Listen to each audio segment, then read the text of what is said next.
Comment il va celui-ci? Bah il va bien et celui-là? Eh ben ça va hein. Eux comment ils vont eux là? Salut la team, j'espère que vous allez bien. Je suis au volant de ma Tesla Model 3. Vous me connaissez si vous suivez la chaîne depuis longtemps, je suis un fan des nouvelles technologies. Depuis que la Tesla Model Y a été annoncée en Europe et disponible en France, je me pose la question, et un peu comme tout le monde, quelles sont les réelles différences entre la Tesla Model Y et la Tesla Model 3? Comment est-ce qu'on peut aujourd'hui choisir entre les deux? Il se trouve que Tesla m'a gentiment prêté la Tesla Model Y qui est juste devant moi là, la rouge. Voilà, c'est Thomas qui est au volant. Moi je suis avec ma Tesla Model 3 et on s'apprête à se poser pour essayer de vous détailler au mieux ces différences-là et vous permettre pourquoi pas d'acheter correctement votre première Tesla. La Tesla Model Y est dispo déjà en 2 versions, contrairement à la Model 3 qui est dispo en 3 versions.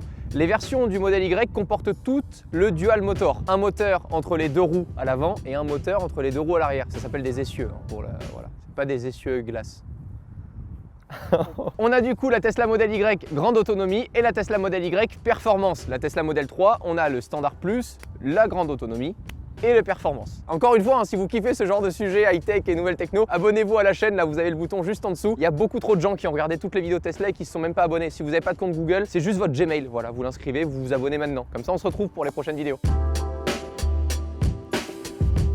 Pour ce qui est de l'extérieur, elle ressemble vraiment à ma Model 3, mais juste surélevée, pimpée. Mais en même temps, ça m'étonne pas du tout puisqu'il y a 75% des matériaux de la Model 3 qui sont dans cette Tesla Model Y. Pour avoir pris quelques notes, la Model Y est 5,5 cm plus longue que la Model 3, 7,1 cm plus large, pimp my Model 3, et surtout 18 cm plus haute. Voilà, d'où le look crossover. D'ailleurs, et d'emblée, je suis curieux de savoir, pour le style là et à première vue, j'attends vos commentaires. Genre vous préférez quoi? Au début moi la Model 3 j'étais partagé, après j'ai une config un peu bâtard avec l'intérieur blanc, le gris anthracite, moi je la trouve magnifique, mais en même temps c'est la mienne, je suis pas objectif. Là vous voyez cette Model Y dans la rue, vous choisissez laquelle en premier? Oui, je vais pas comparer l'incomparable. J'ai une Tesla Model 3 Performance, j'ai une Tesla Model Y grande autonomie. Aujourd'hui, toutes les caractéristiques que je vais vous donner et le comparatif qu'on fait là en vidéo, c'est pour comparer la Tesla Model Y grande autonomie à la Tesla Model 3 grande autonomie. Et pour ce qui est du poids, la Tesla Model Y pèse 2 tonnes contre 1844 kg sur la Tesla Model 3. Bon après, le look crossover, il s'accentue vachement par rapport aux jantes. Pourquoi? Là en fait, sur cette Model Y, on a le choix entre le 19 et le 20 pouces, alors que sur ma Model 3, j'avais le choix entre le 18 et le 19 pouces. C'est des tout petits trucs comme ça qui font qu'à la fin, c'est musclé.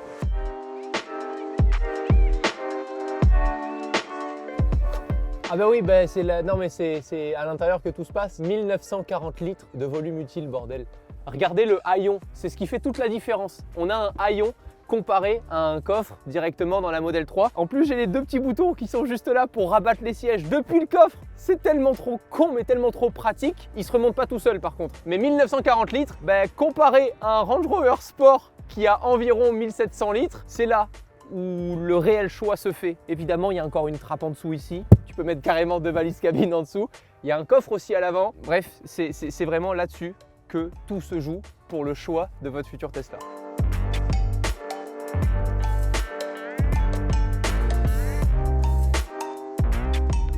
Bon, avant de passer aux technologies et aux performances, il faut quand même que je continue d'insister sur ce point. Moi qui ai fait Paris-Monaco avec 1000 km en Tesla, si vous avez un enfant ou plus, si vous avez des animaux de compagnie, si vous êtes en couple et que vous avez vraiment besoin de place, si vous faites beaucoup de trajets, ne partez pas sur cette Tesla Model 3 quand on sait aujourd'hui que la Tesla Model Y existe. Vraiment, pour moi, ça c'est un vrai choix important et on pourra en parler si on se croise à un superchargeur. N'hésitez pas à faire coucou, parfois je vous vois en mode « Salut, je crois que c'est... Salut !» Je suis genre toi. Encore une fois, et pour comparer ce qui est comparable, j'ai gardé quelques notes là sous les yeux. La Tesla Model Y grande autonomie, celle qu'on a là, propose une vitesse max de 217 km/h, 507 km d'autonomie annoncée et un 0 à 100 en 5 secondes. Donc on le sait, on n'achète pas ça pour avoir de la perf. En termes... Très suspect comme geste, Romain. Pardon Thomas. Et la Model 3 grande autonomie propose une vitesse max à 233 km/h, 614 km d'autonomie annoncée et un 0 à 100 en 4,4 secondes. Donc on est un peu plus... Pardon Thomas. Le prix, 57 990 € sans aucune option pour le modèle Y grande autonomie et 50 990 € pour la Tesla Model 3 grande autonomie. En gros, avec un bonus écologique, la Tesla Model Y grande autonomie te revient à peu près au même prix que la Tesla Model 3 grande autonomie sans bonus écologique. Plutôt que de vous faire chier à essayer d'entasser les bagages là comme un forcené quand il est 5 h du mat et que tu pars en voyage, attends un petit peu plus, fais un prêt qui est un poil plus élevé, mais pars sur la Model Y. Par contre, si tu as envie de te mettre en mode circuit sur des ronds-points, pardon Thomas. Bon, avant de rouler et de vous partager mon avis, qui n'engage que moi, c'est encore pour prévoir les commentaires ça. Parlons des technologies embarquées, ça va aller très vite, ce sont les mêmes en fait. Il y a exactement les mêmes technologies embarquées sur cette Tesla Model Y que dans ma Tesla Model 3. Donc vous avez qu'à voir les anciennes vidéos qu'on a déjà sorties sur la chaîne si vous voulez regarder le tableau de bord, l'écran, les fonctionnalités du produit, etc. On aura les mêmes paramètres à configurer lors de l'achat. La configuration de l'autopilote ou de l'assistance à la conduite plus élevée, là à plus de 7 000 € l'option, mais qu'est-ce qu'elle fait plaisir sur l'autoroute.